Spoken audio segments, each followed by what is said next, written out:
Nah, Bapak Ibu sekalian, kita bertemu lagi di kajian Jumat petang rutin kita yang membahas tentang tauhid. Alhamdulillah kitab Al-Mulakhas sudah kita khatamkan bulan lalu, dan mulai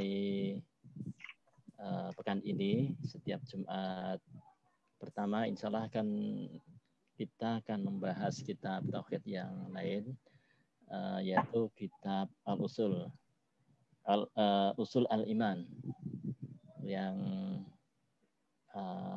alhamdulillah tetap karya Syekh Muhammad bin Abdul Wahab dan pensyarahnya oleh Syekh Saleh Fauzan, dan tetap akan disampaikan oleh Ustadz kita, guru kita, Ustadz Muhammad Yahya Hafidhullah.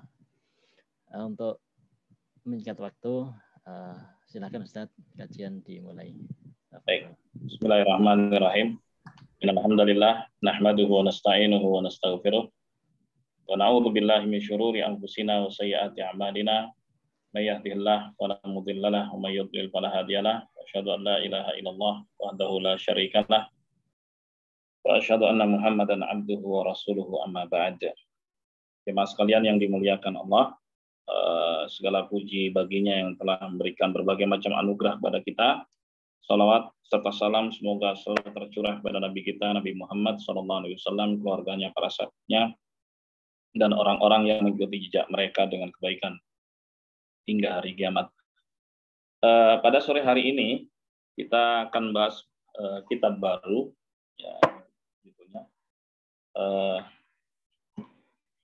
Kitab ini berjudul Usulul Iman, pilar-pilar keimanan. Isinya membahas detail tentang rukun iman yang 6. Rukun iman yang 6. Ditulis oleh Syekh Muhammad bin Abdul Wahab bin Sulaiman bin Ali dari keluarga musyrif dari kabilah Bani Tamim yang masyhur. Beliau dilahirkan di kota kecil Uyainah, dekat dengan kota Riyadh pada tahun 1115 Hijriah, dan beliau hafal Quran ketika masih sangat belia. Beliau belajar dari ayahnya yang merupakan hakim di kota Uyainah saat itu, kemudian juga belajar kepada para ulama di Jazirah Arab seperti di Najd, kota Madinah, Ahsa, Basrah, dan beliau banyak mendapatkan ilmu, ya, dari rihlah, dari perjalanan menuntut ilmu tersebut.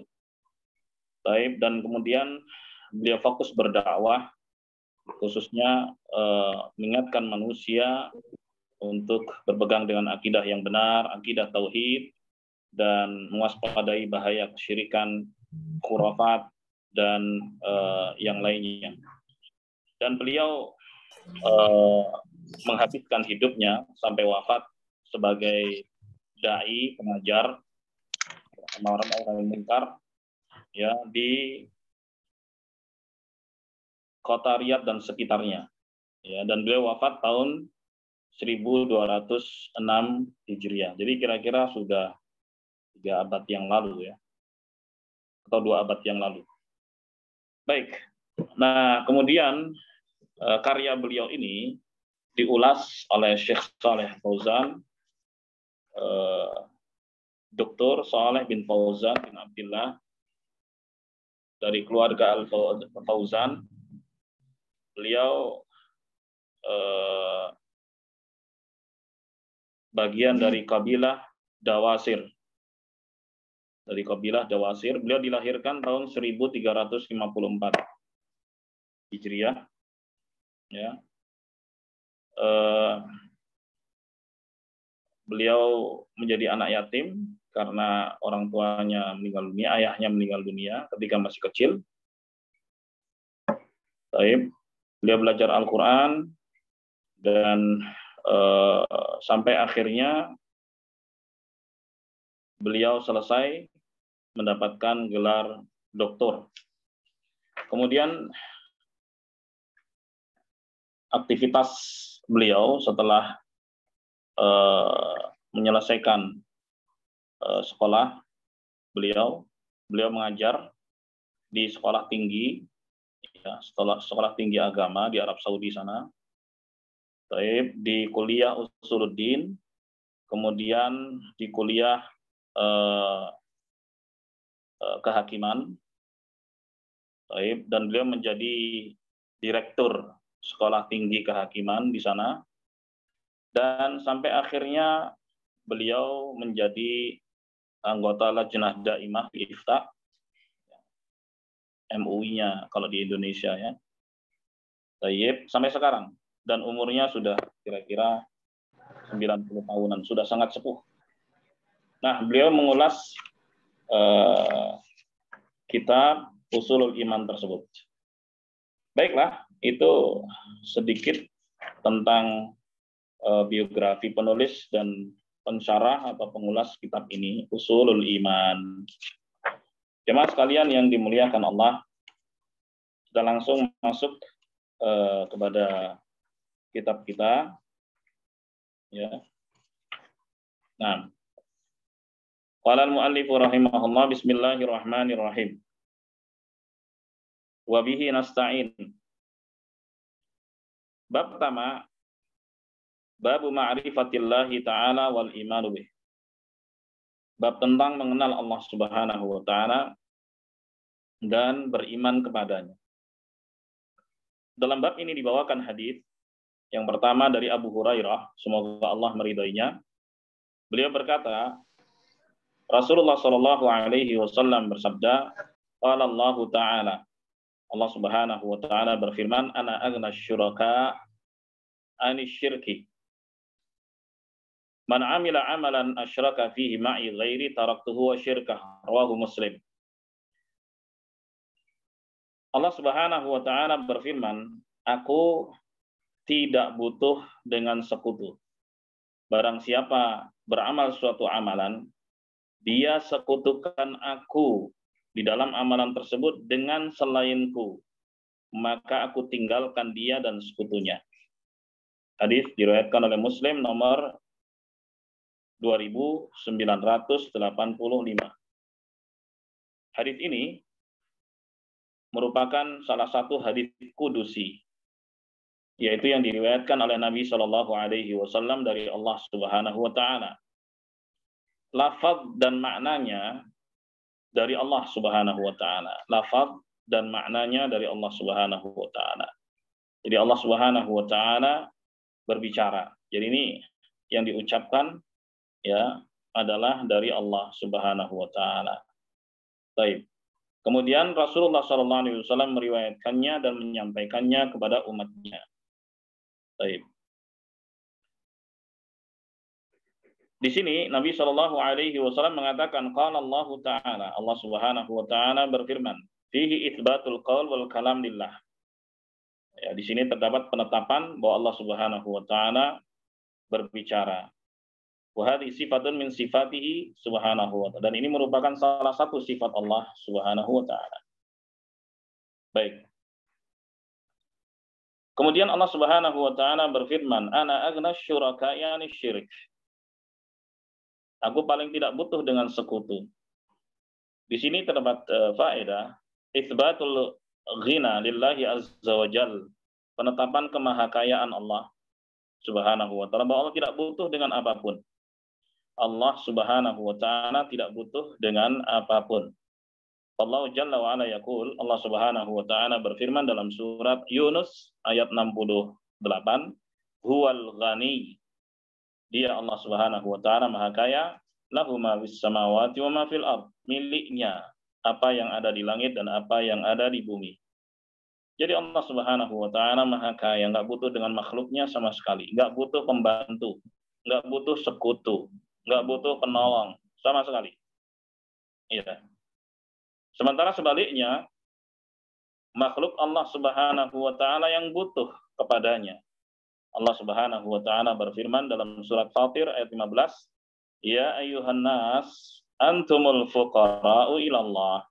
Wahai sekalian manusia, kalian adalah makhluk yang selalu butuh kepada Allah Subhanahu wa taala. Wallahu wal ghaniyul hamid.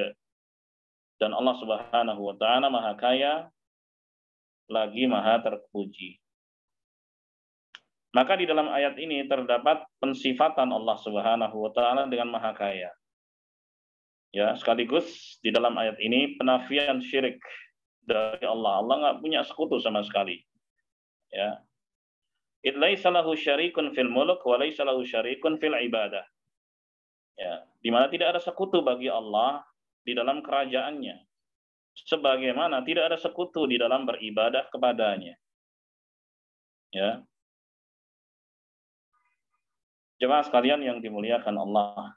Demikian pula tidak ada sekutu bagi Allah pada nama dan sifatnya. Allah Subhanahu wa taala berfirman, lam yalid wa lam yulad wa lam yakul lahu kufuwan ahad. Allah tidak beranak, tidak pula diperanakkan, dan tidak ada satupun yang setanding dan setara dengan Allah Subhanahu wa taala. Ya. Ketika kaum musyrikin berkata kepada Nabi SAW, siflana rabbak. Wahai Muhammad, sebutkan sifat Tuhanmu. Dalam riwayat yang lain, unsub lana rabbak. Wahai Muhammad, kata mereka, sebutkan nasab Tuhanmu. Maka turunlah ayat ini, surat ini, surat Al-Ikhlas. Qul huwallahu ahad, katakanlah bahwa Allah Subhanahu wa taala itu Maha Satu, ya, Maha Esa. Allahus Samad, Allah satu-satunya tempat bergantung, lam yalid wa lam yulad wa lam yakul lahu kufuwan ahad. Allah tidak beranak, tidak pula diperanakkan, dan tidak ada satupun yang setanding dan setara dengan Allah Subhanahu wa taala. Fa fi hadza tanzihullah Subhanahu wa taala li syirik. Dalam keterangan ini semua terdapat penyucian Allah dari berbagai macam kesyirikan. Ya. Wa anal amal alladhi yaqa' fihi syirik la yataqabbalahu Allah. Bahwa amalan yang mengandung kesyirikan itu dia akan diterima oleh Allah Subhanahu wa taala. Ya, sebab itu Allah Subhanahu wa taala berfirman dalam hadis kudusi tadi, taraktuhu wa syirkah. Aku tinggalkan dia dan sekutunya. Aku tinggalkan dia dan sekutunya. Baik, jemaah sekalian yang dimuliakan Allah. Ya. Kalau Allah Subhanahu wa taala Maha Kaya, tidak butuh dengan makhluknya. Thayyib, lalu kenapa Nabi SAW mengatakan ihfadillah yahfazka. Jagalah Allah Subhanahu wa taala, niscaya engkau akan dijaga. Apa ini menunjukkan bahwa Allah butuh penjagaan dari hambanya? Tidak sama sekali. Karena sebagian orang berkata begitu, ya nggak usah Allah itu dibela. Karena Allah Maha Kuasa, kenapa Allah bela? Allah dibela. Subhanallah. Padahal Nabi SAW memerintahkan ihfadillah yahfazka. Jagalah Allah, pasti Allah akan menjagamu. Subhanallah. Lalu bagaimana cara memahami hadis ini? Baik. Sebagaimana juga dalam ayat, ya ayyuhalladzina amanu in tansurullah yansurkum. Ya. Wahai sekalian orang yang beriman, ya. Apabila kalian tolong Allah, niscaya Allah akan tolong kalian. Apakah Allah butuh dengan hambanya? Tidak sama sekali. Yang dimaksud di sini ihfadillah, ya, tegakkan aturan Allah Subhanahu wa taala. Hamba diperintahkan untuk menegakkan aturan Allah Subhanahu wa taala. Kalau Allah Subhanahu wa taala membuat seluruh hambanya beriman, itu bisa dan mudah. Dan itu tidak menambah sedikit pun kekuasaan Allah Subhanahu. Dalam hadis qudsi juga yang lain, Allah Subhanahu wa taala berfirman, ya ibadi, law anna awwalakum wa akhirakum wa insakum wa jinnakum kanu ala atqa qalbi rajulin wahidin minkum ma zada dzalika fi mulki syai'a. Wahai hamba-hambaku, kalau kalian semua yang pertama sampai yang terakhir, jin maupun manusia, hati kalian sama seperti hati Muhammad sallallahu alaihi wasallam. Karena Nabi Muhammad sallallahu alaihi wasallam adalah orang yang paling bertakwa. Dalam hadis sudah mengatakan, ya ana atqakum wa akhsyakum lillah. Aku adalah orang yang paling bertakwa dan yang paling takut kepada Allah. Jadi hati seluruh manusia dan jin itu sama seperti hati Rasulullah sallallahu alaihi wasallam. Kata Allah, itu tidak menambah sedikit pun kekuasaanku. Law anna awwalakum wa akhirakum wa insakum wa jinnakum kanu ala afjari qalbi rajulin wahidin minkum ma naqasa dzalika min mulki syai'a.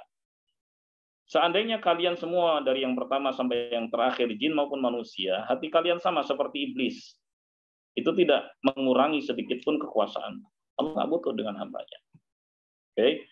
Akan tapi Allah Subhanahu wa taala uji hambanya. Allah Subhanahu wa taala uji hambanya dengan perintah dan larangan. Ya, itu ujian bagi hamba.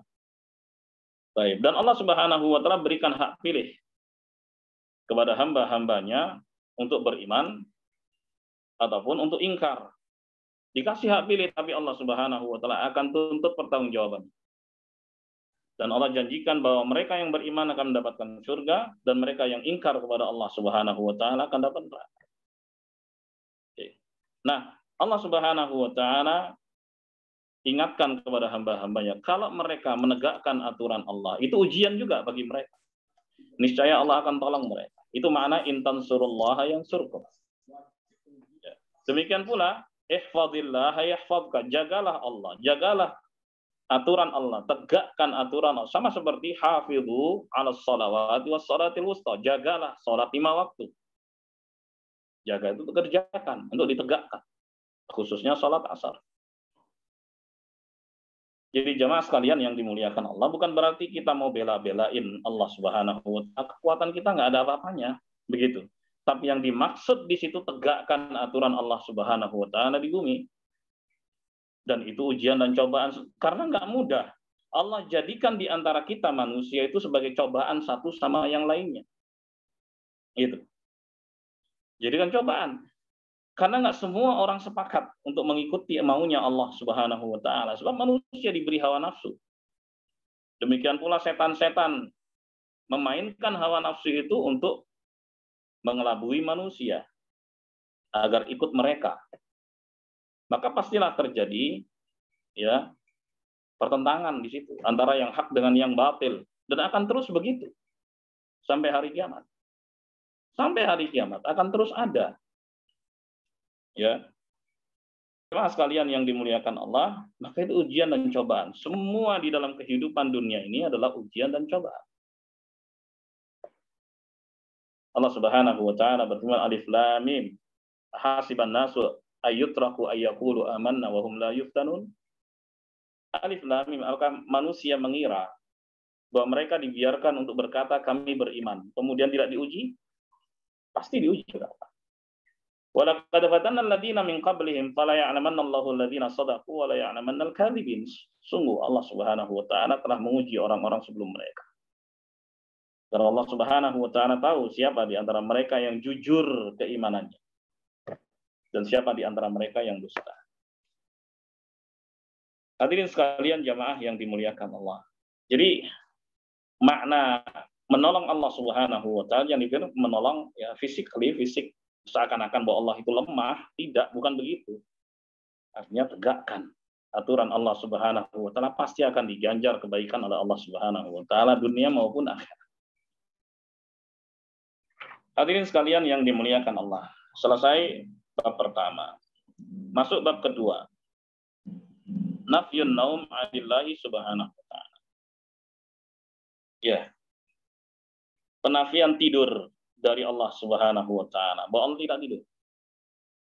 Ya.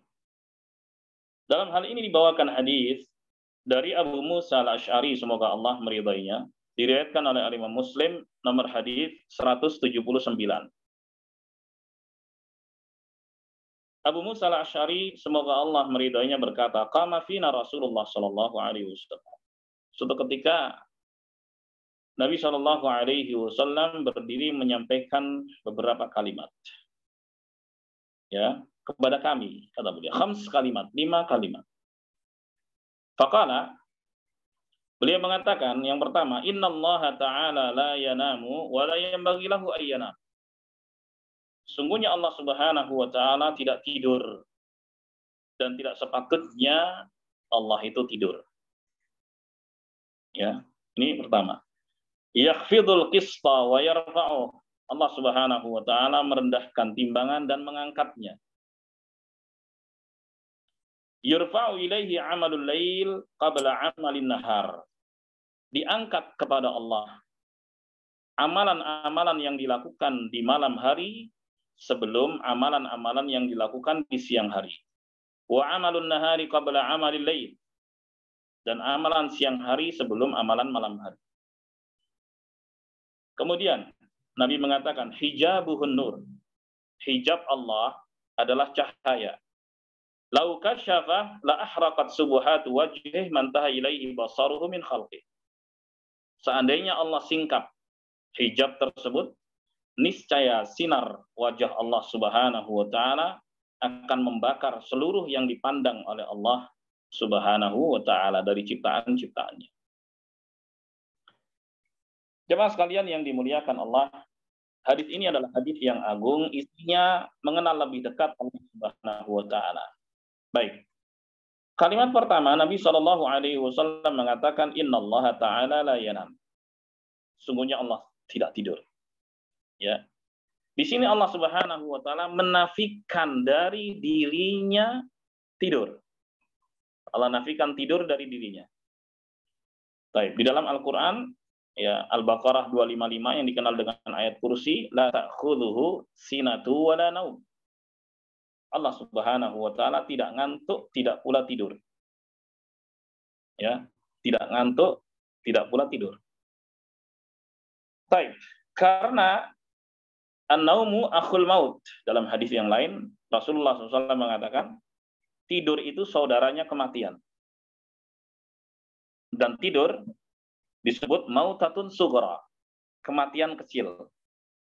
Wali anan naum, ya, dha'fun fin naim. Karena tidur itu adalah kelemahan pada manusia. Tidur, ya, itu adalah kelemahan bagi manusia. Wallahu yunazzahu an dzalik. Dan Allah Subhanahu wa taala disucikan dari berbagai macam kelemahan termasuk tidur. Karena Allah Subhanahu wa taala maha sempurna kehidupannya. Dia Allah Subhanahu wa taala Al-Hayy yang maha hidup. Oleh sebab itu Allah Subhanahu wa taala berfirman, Allahu la ilaha illa huwal hayyul qayyum. Allah yang berhak disembah. Tidak ada Tuhan yang benar kecuali Dia yang maha hidup lagi maha memberikan kehidupan. La ta'khudhuhu sinatu wa la naum. Allah Subhanahu wa taala tidak ngantuk dan tidak pula tidur. Ya. Dan ini menunjukkan kesempurnaan hidup Allah Subhanahu wa taala.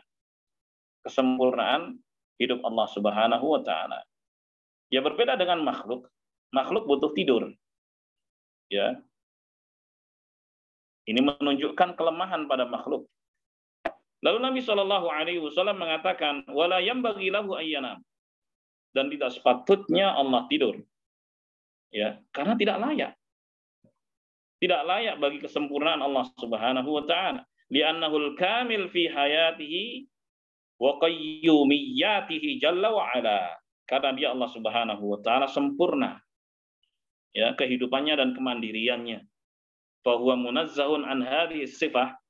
Dia Allah Subhanahu wa taala disucikan dari sifat-sifat lemah seperti ini. Lalu Nabi SAW bersabda, yakhfadul qista wa yarfa'uh. Ya, yakhfadul qista wa yarfa'uh. Allah Subhanahu wa taala mengatur rezeki kepada hambanya. Ya. Kadang Allah rendahkan, kadang Allah naikkan timbangan.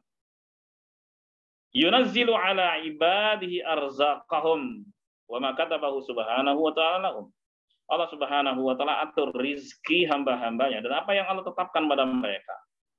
Ya. Dan al-qist di sini adalah al-adl wal mizan. Keadilan dan timbangan. Itu makna al-qist. Baik. Dia mengatur. Kadang orang dapat anugerah, kadang orang dapat musibah. Ya, siapa yang atur itu semua? Allah Subhanahu wa taala. Ya. Jadi jemaah sekalian yang dimuliakan Allah, oleh sebab itu ketika seorang mendapatkan anugerah, puji Allah Subhanahu wa taala. Langsung.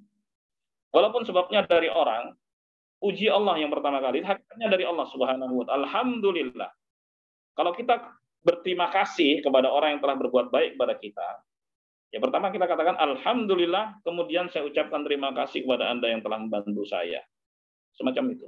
Tapi tetap nomor satu puji Allah Subhanahu wa taala. Demikian pula ketika ada musibah, apapun itu musibah, maka segera kembali kepada Allah Subhanahu wa taala. Ya. Dengan istirja misalnya, ya, kalimat-kalimat istirja yang membuat seorang itu sadar dan kembali kepada Allah. Innalillahi wa inna ilaihi rajiun. Kami milik Allah dan kami akan kembali kepada Allah. Ya. Atau kalimat-kalimat yang lainnya yang membuat hamba segera kembali kepada Allah Subhanahu wa taala. Nah, adapun yang bersalah misalnya dari musibah tersebut ya tetap diproses gitu. Tapi apapun itu, ya semua akan kembali kepada Allah Subhanahu wa taala. Dialah yang mengatur segalanya. Dan ini menguatkan ketauhidan seorang jamaah sekalian yang dimuliakan Allah. Dan hidupnya akan selalu tenang. Kalau dia mendapatkan anugerah, dia sadar itu dari Allah, dia bersyukur. Kalau dia mendapatkan musibah, dia sabar, dia sadar betul itu dari Allah Subhanahu wa taala, maka tenang. Kalau dia mendapatkan anugerah, dia tidak sombong. Kalau dia mendapatkan musibah, dia tidak terpuruk. Sebab itu Nabi Shallallahu Alaihi Wasallam takjub kepada orang yang beriman. Kata Nabi Shallallahu Alaihi Wasallam, ajaban di amril mu'min, inna amrahu kullahu lahu khair, walaysa dzalika illa lil mu'min. Sungguh menakjubkan orang yang beriman, seluruh urusannya baik, dan itu tidak dimiliki kecuali oleh orang yang beriman. In asabathu sarra'u syakar fakana khairallah, wa in asabathu dharra'u sabar fakana khairallah. Kalau dia mendapatkan anugerah, dia bersyukur dan itu baik baginya. Kalau dia mendapatkan cobaan, dia bersabar dan itu juga baik baginya. Begitulah orang yang beriman. Baik. Jamaah sekalian yang dimuliakan Allah. Kemudian Nabi Shallallahu Alaihi Wasallam bersabda dalam hadis tadi, yurfa'u ilaihi amalul lail qabla amalin nahar, wa amalun nahar qabla amalil lail. Diangkat kepada Allah amalan malam sebelum siang, amalan siang sebelum malam. Dan ini termasuk pekerjaan al-hafadhah. Al-hafadhah itu malaikat-malaikat yang mencatat amal perbuatan manusia. Ya, nanti kita akan bahas dalam bab malaikat. Ya, sekarang masih bahas tentang rukun iman yang pertama, iman kepada Allah Subhanahu wa taala. Sebagaimana dalam surat Al-Infitar ayat 10 sampai 12. Kata Allah Subhanahu wa taala, "Wa inna 'alaikum lahafizin kiraman katibin ya'lamuna ma taf'alun." Dan sungguhnya pada kalian ada malaikat-malaikat yang selalu mengawasi kalian. Mereka adalah hamba-hamba Allah yang mulia yang tugasnya mencatat. Mereka mengetahui apa yang kalian kerjakan. Ya. Kemudian di dalam hadis Nabi Shallallahu Alaihi Wasallam bersabda, "Yata'aqabuna fikum malaikatum bil-lail wa malaikatum bin-nahar." Silih berganti datang kepada kalian malaikat-malaikat yang bertugas di malam hari dengan malaikat-malaikat yang bertugas di siang hari. Wa yajtami'una fi salatil 'asr wa salatil fajr, dan mereka berkumpul untuk aplaus bergantian tugas, ya. Baik, itu di salat asar dan salat subuh. Gitu. Tsumma ya'rujul ladina batu fikum. Kemudian malaikat yang mencatat amalan kalian di malam hari naik menghadap Allah Subhanahu wa taala. Fayas'aluhum wa huwa a'lamu bihim. Dan Allah Subhanahu wa taala bertanya kepada mereka padahal Allah Maha tahu. Allah Maha tahu. Tapi Allah bertanya kepada malaikat-malaikat. Itu menunjukkan bahwa malaikat-malaikat itu bertugas ya dengan cermat dan tepat. Tidak ada pengkhianatan sedikit pun. Amanah. Allah bertanya kepada mereka, "Kaifa taraktum ibadi?" Bagaimana kalian meninggalkan hamba-hambaku? Fayaqulun, maka malaikat-malaikat itu berkata, "Taraknahum wa hum yusallun wa atainahum wa hum yusallun." Kami tinggalkan mereka dalam keadaan salat dan kami datangi mereka dalam keadaan salat. Ini bagi yang salat, menjaga salatnya. akan dipersaksikan oleh para malaikat di hadapan Allah Subhanahu wa taala. Ya, oleh sebab itu Allah Subhanahu wa taala berfirman dalam surat Al-Isra ayat 78, wa Qur'anal fajr, dan salat fajar. Ya, salat subuh ya disebut dengan Quran. Disebut dengan Quran. Wa Qur'anal fajr, dan salat subuh. Inna Qur'anal fajri kana masyhuda. Sungguhnya salat subuh itu disaksikan oleh para malaikat. Jemaah sekalian yang dimuliakan Allah. Jadi para malaikat itu hadir untuk gantian bertugas ya di dua salat tersebut, yaitu salat subuh dan salat asar. Sebagaimana dalam hadis, walihada kanat hatani salatan afdal salawatil khamas. Oleh sebab itu dua salat ini adalah dua salat yang paling utama dari salat 5 waktu. Oleh sebab itu Allah Subhanahu wa taala berfirman dalam surat Qaf ayat 39, wasabbih bihamdi rabbika qabla tulu'isy syams. Maka pujilah Tuhanmu wahai Muhammad sallallahu alaihi wasallam sebelum terbitnya matahari, yaitu salat subuh. Wa qabla al-ghurub, dan sebelum tenggelamnya matahari, yaitu salat asar. Ya. Fa fihima fadilah ala ghairihima li huduril malaika fihima. Di antara keistimewaan dua salat tersebut adalah kehadiran para malaikat untuk berjumpa dan berganti tugas serta menyaksikan apa yang dilakukan oleh hamba-hamba Allah Subhanahu wa taala. Masya Allah. Jemaah sekalian yang dimuliakan Allah, kembali kepada hadis. Lalu Nabi Shallallahu Alaihi Wasallam bersabda, hijabuhun nur, hijab Allah adalah cahaya. Hijab Allah adalah cahaya. Cahaya itu terbagi dua. Nurun huwa min sifatillah jalla wa'ala, yaitu cahaya bagian dari sifat-sifat Allah Subhanahu wa taala, yaitu nurullah, cahaya Allah Subhanahu wa taala. Yang kedua adalah nurun makhluk, cahaya makhluk. Seperti nurul syams, nurul qamar, itu cahaya matahari, ya kan? Atau sinar matahari, cahaya bulan. Ini cahaya makhluk. Tapi kalau nurullah, cahaya Allah Subhanahu wa taala, itu bukan makhluk. Baik. Yang ketiga, ada yang disebut dengan nurul wahyi, cahaya wahyu. Cahaya wahyu. Allah Subhanahu wa taala adalah An-Nur. An-Nur itu salah satu nama Allah Subhanahu wa taala. Dan dari Allah Subhanahu wa taala cahaya. Nurullah azza wa jal qad hajabahu an ru'yati ibadihi lah. Cahaya Allah Subhanahu wa taala itu menghijabi dari pandangan hamba kepada Allah Subhanahu wa taala. Ya. Oleh sebab itu di fase dunia ini nggak ada satupun yang bisa melihat Allah Subhanahu wa taala. Mereka nggak akan mampu di dunia ini. Ya. Seandainya Allah Subhanahu wa taala menampakkan diri kepada sesuatu dari hambanya, pasti akan hancur, terbakar. Sebagaimana dalam kisah Musa alaihi salam, ketika Musa datang ya untuk memenuhi janji Allah Subhanahu wa taala, ya untuk menerima Taurat. Ya. Allah Subhanahu wa taala berfirman dalam surat Al-A'raf ayat 143. Di situ kisahnya. Walamma jaa'a Musa limiqatina wa kallamahu rabbuh. Dan ketika Musa datang untuk memenuhi janji kami, dan Tuhannya berbicara langsung kepada Musa. Oleh sebab itu Musa alaihissalam digelari dengan Kalimullah. Kalimullah, nabi yang diajak bicara langsung oleh Allah Subhanahu wa taala. Qala rabbi arini anzur ilaik. Maka Musa berkata, wahai Tuhanku, ya, tampakkanlah dirimu kepada aku sehingga aku bisa melihatmu. Ya. Baik. Qala lan tarani. Maka Allah Subhanahu wa taala berkata, sekali-kali engkau tidak bisa melihatku, wahai Musa. Walakin unzur ilal jabal, akan tapi lihatlah kepada gunung. Fa in istaqarra makanahu fasawfa tarani.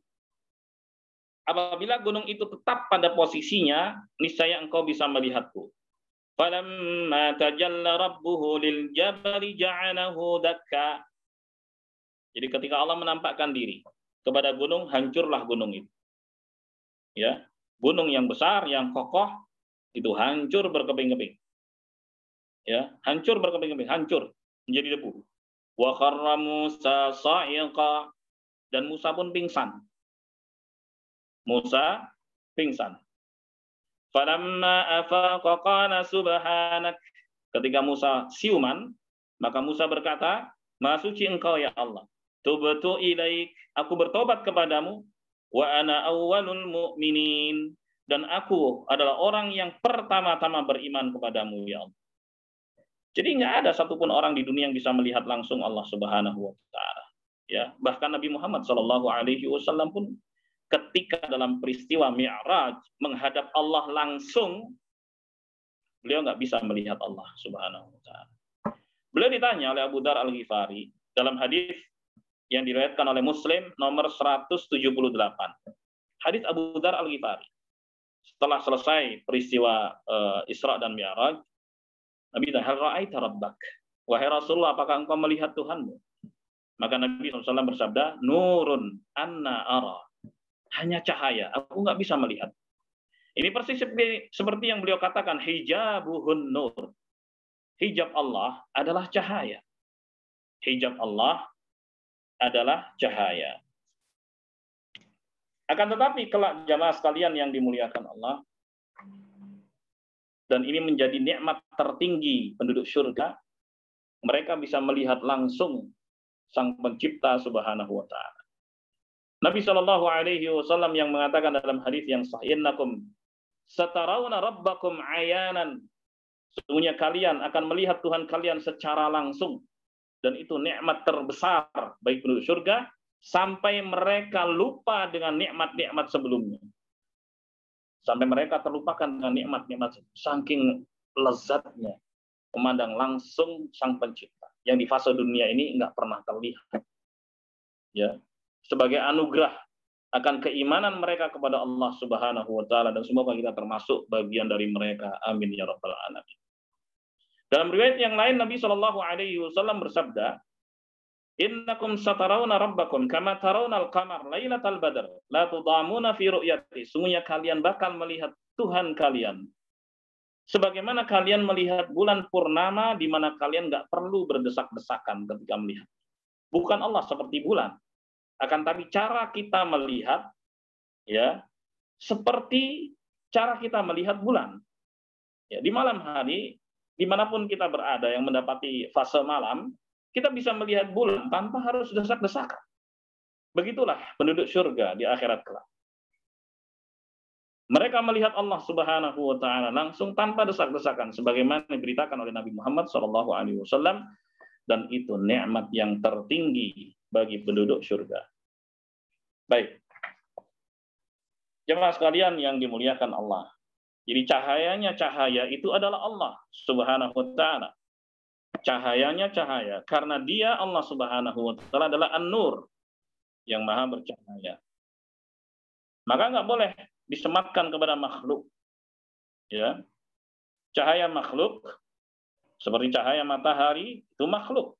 Ini cahaya Allah Subhanahu wa taala, dan Allah Subhanahu wa taala bernama An-Nur. Kemudian Nabi Shallallahu alaihi wasallam bersabda, "Lau kasyafah." Dan seandainya Allah Subhanahu wa taala membuka hijabnya. Hijab ya dalam bentuk cahaya tadi. La ahraqat subuhatu wajhi. Maka sinar wajah Allah Subhanahu wa taala yang mulia ya membakar. Mantaha ilaihi basaruhu min khalqih. Seluruh makhluk yang dipandang oleh Allah Subhanahu wa taala. Baik. Dari sini jamaah yang dimuliakan Allah, ya, terdapat faedah wasfullah Subhanahu wa taala bi anna lahu hijaban. Bahwa Allah Subhanahu wa taala berhijab, yahtajibu bihi anil makhluqat. Allah Subhanahu wa taala berhijab dari makhluknya. Li'anal makhluqat la tatiqu ru'yatullah. Karena ciptaan-ciptaan Allah nggak mampu untuk melihat Allah di fase dunia ini. Wa fil hadis, di dalam hadis juga isbatul basar lillahi subhanahu wa ta'ala.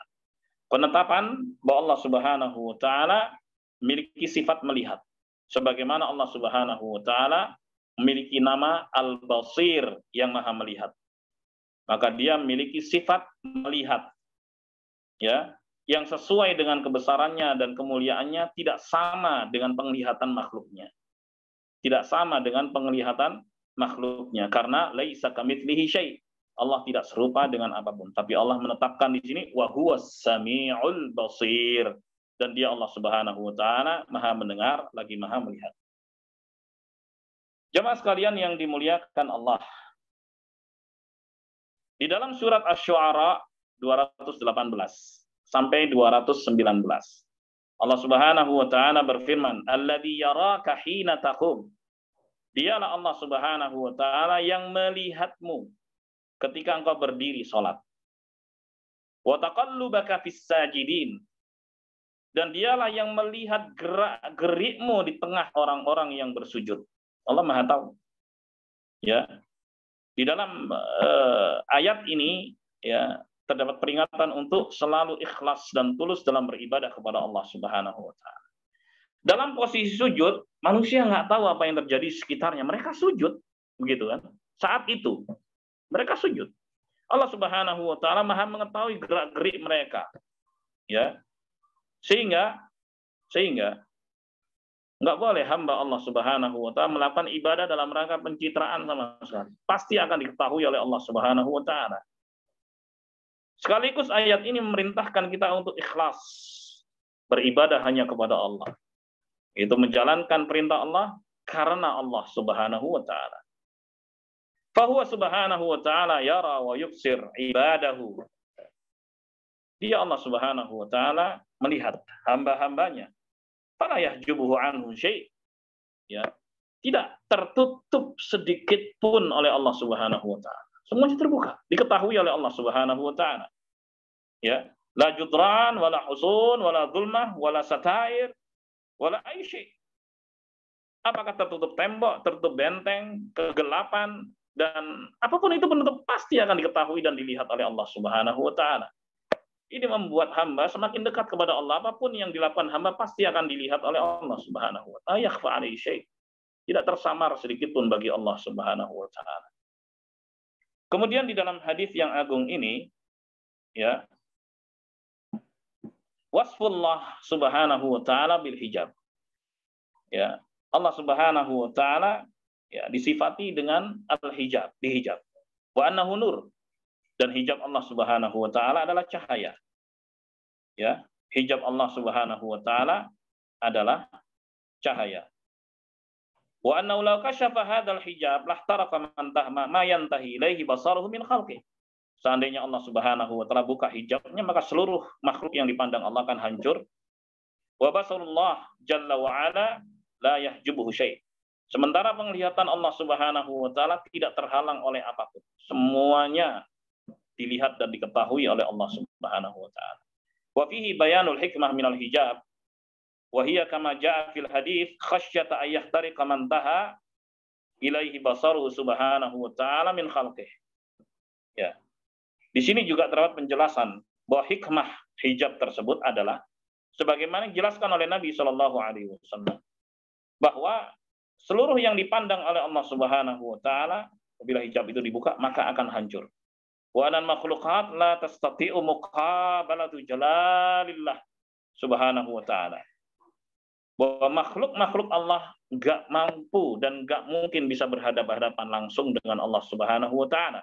Kenapa? Li'adhamatih, karena keagungan Allah Subhanahu wa ta'ala. Sebab itulah melihat Allah Subhanahu wa ta'ala menjadi spesial di surga kelak. Wa amma fil akhirah fa inna Allah jalla wa ala yu'ti ahlal jannah quwwatan yastati'u biha ru'yatah subhanahu wa ta'ala. Di akhirat kelak Allah Subhanahu wa ta'ala berikan kekuatan pada penduduk surga untuk bisa melihat langsung Allah Subhanahu wa ta'ala. Wa hadza min ikramihim. Ini termasuk dari pemuliaan Allah kepada penduduk surga. Kenapa? lamma abaduh fi hadhihi dunya, ketika mereka mau beribadah dan taat kepada Allah di dunia, di fase dunia ini. Ya, walaupun mereka tidak melihat Allah, mereka tetap patuh kepada Allah. Ini bahasanya adalah bahasa keimanan jamaah. Ya, ini sungguh luar biasa. Manusia yang beriman itu patuh kepada Allah, perintah salat salat, diperintah puasa puasa, patuh kepada Allah Subhanahu wa taala. Padahal manusia nggak melihat langsung yang memerintahkannya, subhanallah. Oleh sebab itu diganjar kelak di surga dengan melihat langsung Sang Pencipta Subhanahu wa taala. Allahu akbar. Fayarawnahu fi arasatil qiyamah wa yarawnahu fil jannah, 2 kali. Pertama, orang-orang yang beriman melihat Allah Subhanahu wa taala di arasat, padang mahsyar, arasatil qiyamah. Yang kedua di surga. Sebagaimana hadis yang dikeluarkan Al-Bukhari dan Muslim. Al-Bukhari nomor hadis 4851, Muslim nomor hadis 633 dari Jarir bin Abdillah Al-Bajali radhiyallahu anhu. Subhanallah. Ini anugerah bagi orang-orang yang beriman. Jadi tenang, hidup di dunia ini sementara jamaah. Mari kita patuh kepada Allah, taat kepada Allah Subhanahu wa taala. Walaupun itu nggak mudah. Butuh perjuangan memang. Ya, akan tapi ganjarannya besar di sisi Allah. Kita hanya mampir hidup di dunia ini. Mampir. Semua yang ada pasti kita akan tinggalkan. Maka jadikan apa yang ada ini sebagai bekal untuk mencari keridhaan Allah Subhanahu wa taala. Jemaah sekalian yang dimuliakan Allah, jadi inilah 2 bab yang kita bahas pada sore hari ini. Yang pertama bab tentang beriman kepada Allah Subhanahu wa taala. Baik, bahwa dia Allah Subhanahu wa taala berlepas diri dari berbagai macam sekutu pembantu karena dia Maha Agung, ya, Maha Satu, tidak butuh dengan penolong, tidak butuh dengan pembantu, tidak butuh dengan sekutu. Yang kedua adalah penafian tidur dari Allah Subhanahu wa taala. Allah tidak tidur. Allah selalu melihat, ya, apa yang dilakukan oleh hamba-hambanya, dan Allah akan membalas apa yang dilakukan hambanya kelak di akhirat. Sampai di sini mungkin ada pertanyaan dari jamaah. Saya persilahkan.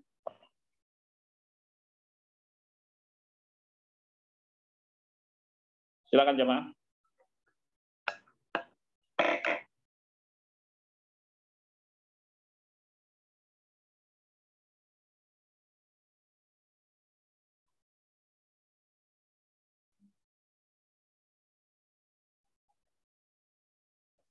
Belum ada?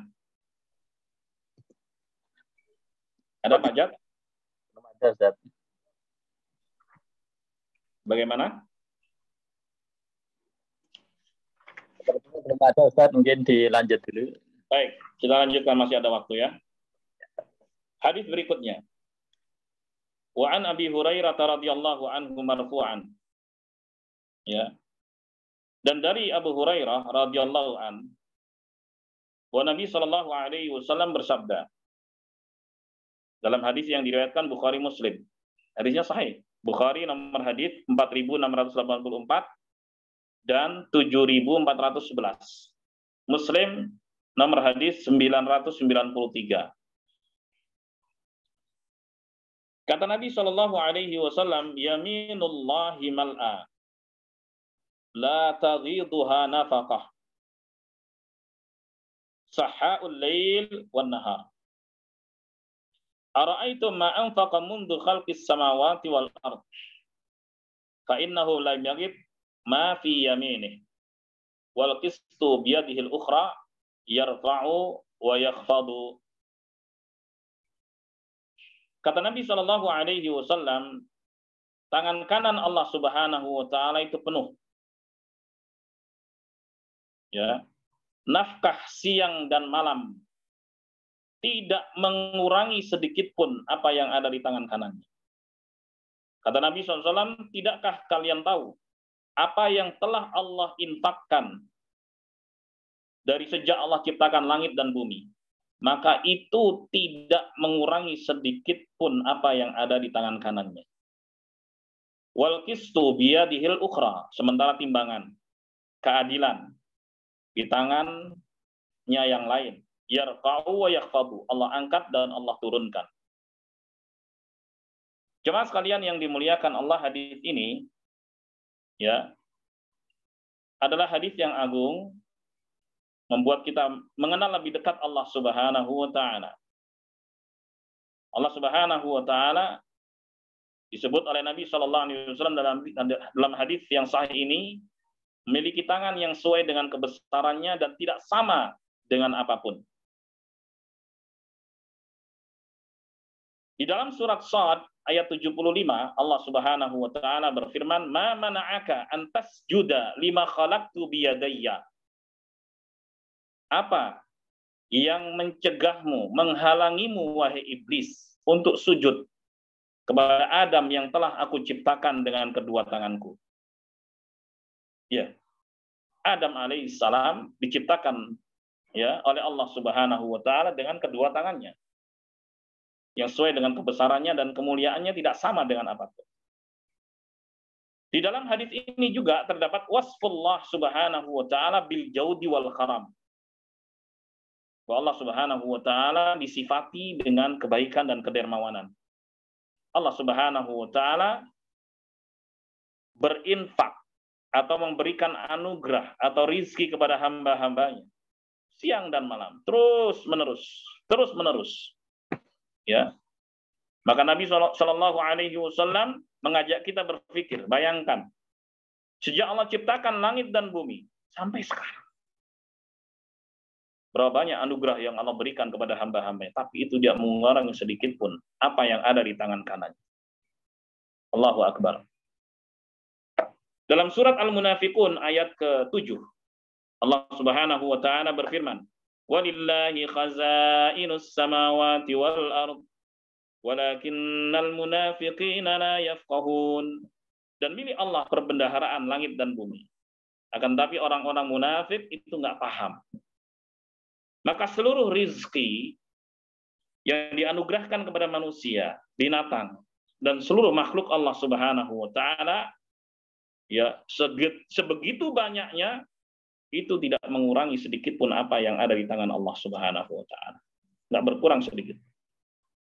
Allah Subhanahu wa taala berfirman dalam surat An-Nahl ayat 96, "Ma 'indakum yanfad wa ma 'indallahi baqa."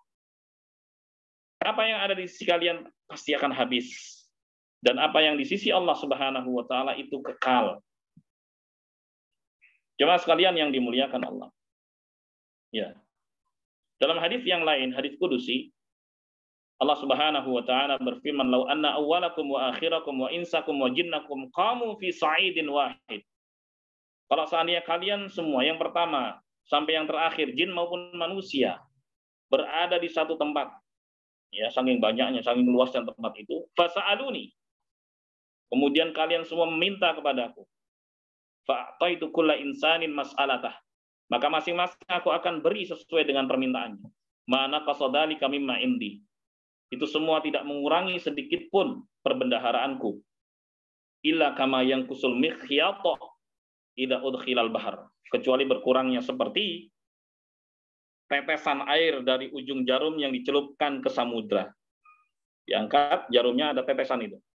Dan tetesan itu dibandingkan dengan banyaknya air samudra. Itulah yang diberikan kepada seluruh makhluk. Kalau mereka minta, semua dikasih oleh Allah Subhanahu wa taala. Menunjukkan apa? Betapa luasnya rizki Allah Subhanahu wa taala. Betapa maha kayanya Allah Subhanahu wa taala. Sebab itu jamaah, kalau kita minta kepada Allah jangan tanggung-tanggung. Ya, jangan tanggung-tanggung. Minta kepada Allah jangan tanggung-tanggung.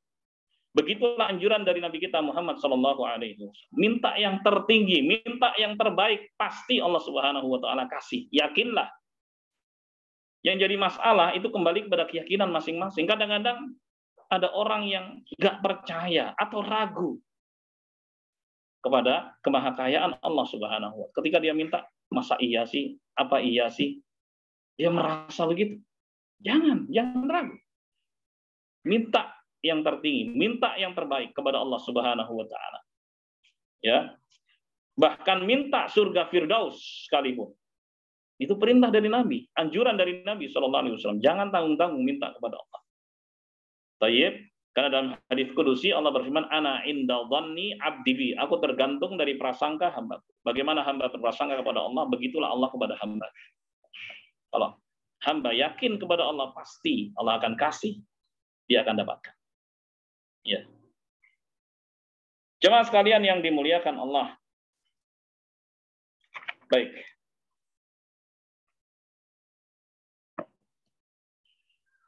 Demikianlah seluruh makhluk hidup itu dijamin rizkinya oleh Allah Subhanahu wa taala. Sebagaimana dalam surat Hud ayat 6. Wa ma min dabbatin fil ardi illa 'ala Allahi rizquha. Dan tidak ada satupun makhluk hidup di muka bumi pasti dijamin rizkinya oleh Allah. Dijamin. Setiap yang hidup pasti ada rizkinya. Akan tapi besarannya berapa itu yang tidak diketahui. Itu rahasia Allah Subhanahu wa taala. Dijamin rizki.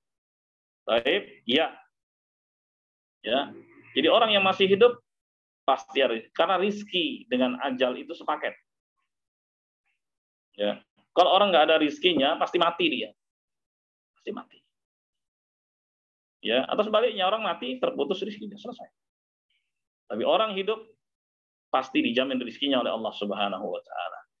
Jadi sungguhnya kita dalam bekerja, berusaha, ya, kita sudah yakin rezeki kita dijamin oleh Allah Subhanahu wa taala. Usaha yang kita lakukan ada dalam rangka menjalani sebab yang diperintahkan oleh Allah. Untuk mendapatkan rezeki ada usahanya. Harus ada usahanya. Ya, usaha itulah yang kita sedang jalani. Dan ternyata saat kita menjalani usaha itu mendapatkan nilai ganjaran di sisi Allah Subhanahu wa taala. Apabila kita kerjakan itu dalam rangka beribadah kepada Allah Subhanahu wa taala. Hadirin sekalian yang dimuliakan Allah. Kemudian di akhir hadis tadi Nabi Shallallahu alaihi wasallam mengatakan, ya, wal qisto biyadihil ukhra yarfa'u wa yakhfad. Sementara timbangan keadilan itu di tangannya yang lain. Allah Subhanahu wa taala meninggikan dan merendahkannya. Wa hadza fihi bayan anna Allah Subhanahu wa taala yadain. Ini jelas menunjukkan bahwa Allah Subhanahu wa taala memiliki dua tangan yang sesuai dengan kebesarannya dan kemuliaannya. Tidak sama dengan hambanya. Al-yadul yumna fiha al-ata wal karam wal jaud wal infaq ala ibadih. Yang kanan sebagaimana berita dari Nabi SAW untuk memberi kebaikan, anugerah kepada hamba-hambanya. Wathaniya fiha al-qistul adl. Sementara yang satunya padanya terdapat timbangan keadilan. Allah Subhanahu wa taala naikkan dan Allah Subhanahu wa taala turunkan pada hamba-hambanya. Jemaah sekalian yang dimuliakan Allah, ya, dengan demikian selesai 3 hadis sudah kita baca dan semuanya adalah hadis yang sahih yang diriwayatkan oleh Al-Bukhari dan Muslim, ada juga yang diriwayatkan oleh Muslim saja. Demikian pula ayat-ayat dalam Al-Quran yang semuanya tujuannya adalah mengenal lebih dekat Allah Subhanahu wa taala. Walhamdulillahirabbil alamin. Baik, sebelum ditutup mungkin ada pertanyaan, 1-2 pertanyaan, silakan.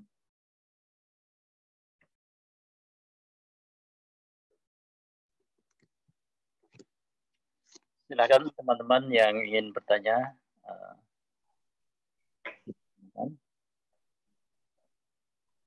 Sudah jelas ya?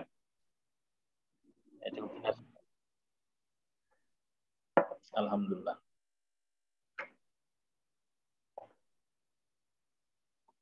Silakan.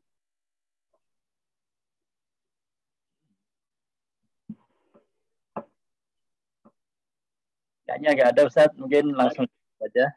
Alhamdulillah. Ya, alhamdulillah. Terima kasih atas segala perhatiannya. Mohon maaf atas kurangannya. Dan sekarang kita berada di penghujung bulan Sya'ban, ya. Sebentar lagi bulan Ramadan, ya. Kita berharap pada Allah Subhanahu wa taala agar Allah mempertemukan kita dengan bulan Ramadan dan memberikan kemudahan kepada kita untuk meningkatkan amal ibadah di bulan Ramadan tersebut. Karena Ramadan adalah bulan yang penuh berkah, penuh kebaikan.